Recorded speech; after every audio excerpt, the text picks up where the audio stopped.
నిజామాబాద్ జిల్లా డిచ్పల్లి మండలం గన్పూర్ ఆశ్రమంలో ఘనంగా దత్త జయంతి వేడుకలు. ఆశ్రమ పీఠాధిపతి శ్రీ నిర్మలానందగిరి స్వామి ఆధ్వర్యంలో ఈ కార్యక్రమం నిర్వహించడం జరిగింది. ఈ కార్యక్రమంలో ఆశ్రమ కమిటీ అధ్యక్షులు గజవాడ జైపాల్, కార్యదర్శి నల్లా హరికిషన్, కోశాధికారి పడిగేల గంగారెడ్డి, గద్దె భూయన్న, గొల్లదేవన్న, మందారాము, భక్తులు డిచ్పల్లి, దూస్గాం, ఘన్పూర్, ముల్లంగి తదితర గ్రామాల భక్తులు అధిక సంఖ్యలో పాల్గొన్నారు.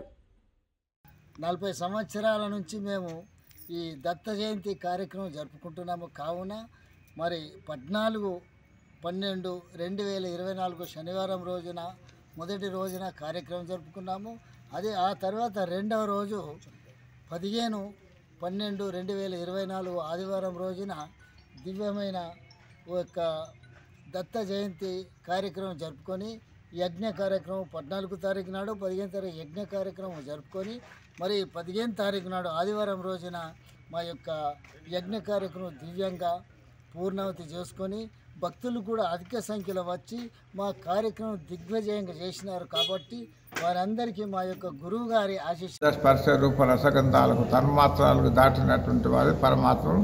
కాబట్టి ఆ పరమాత్మను పంచభూతాల కంటే విలక్షణంగా ఉన్న పరమాత్మను అన్వేషణ చేయడానికి ఆ యొక్క రూపకల్పన చేసినట్టు ఆధ్యాత్మిక జ్ఞాన సామగ్రిని ఎవడైతే శ్రద్ధతో శ్రవణం చేస్తాడో అప్పుడు శ్రవణ మనన నిధిధ్యాసతో పరమాత్మను అన్వేషణ చేసి ఆ యొక్క అవకాశం ఆసక్తి గల జిజ్ఞాసులకు అది అనుభూతం అవుతుందని చెప్తూ ముగిస్తున్నాను. హరి ఓం తత్సత్ పరబ్రహ్మ.